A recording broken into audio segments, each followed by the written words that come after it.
they're not afraid to pinch your bum. They're not afraid to kind of touch you. They use that closeness to get too close. Like, it gets very, very uncomfortable. All around you, you're thinking this is a holy city. This surely should be one of the safest spaces in the world. There's much, much darker stories.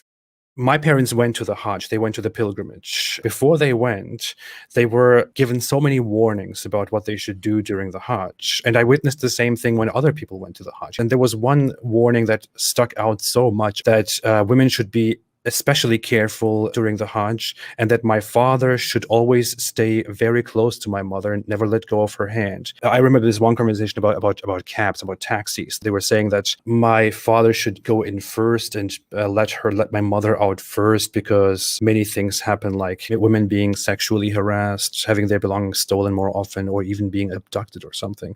Is that something that you know of? Yeah, to be honest, it's something I know a bit too much of, which makes you really question like a lot of things. Because I've said this so many times.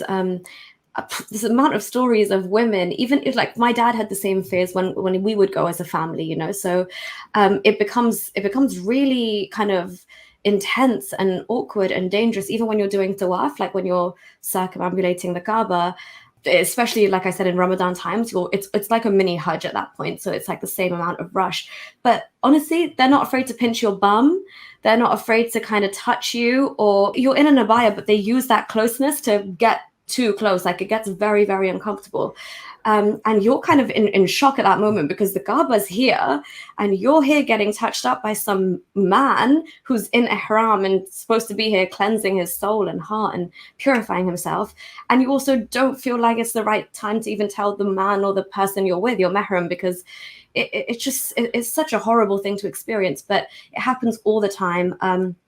Sexual harassment like that, also theft, you know, people who leave their shoes outside the mosque, they go missing. And again, all around you, you're thinking this is a holy city, this surely should be one of the safest spaces in the world. But no, it's got all of the same little ugly things happening that happen out in the rest of Saudi Arabia as well. I know so many stories where women have come back from Umrah and Hajj and just had these horrible stories, and they haven't even told their husbands or whoever they were with.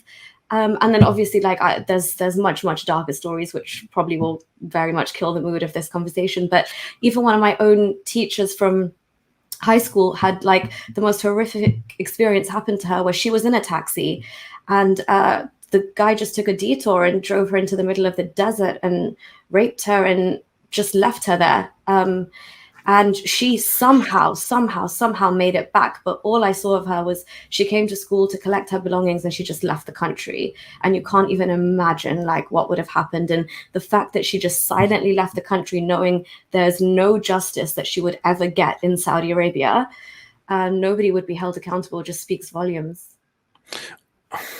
Sorry, AP, for killing the vibe there. No, these are things that need to be said. I mean, this is something that even deserves its own talk. This should be separately addressed. This is, I mean, I was a Muslim when I heard stories, when I heard little mentions of these things or little warnings of that kind, and I didn't even get it back then. And it's like, I feel like until after I left Islam, I didn't even perceive what, you know, it's just shocking back then when you are a Muslim, when you are religious and you value these things, you value, you know, the Arabian lands, and you value the Kaaba and Mecca and Medina and all that. This is Islamically described as a safe place, you know, where you go for refuge.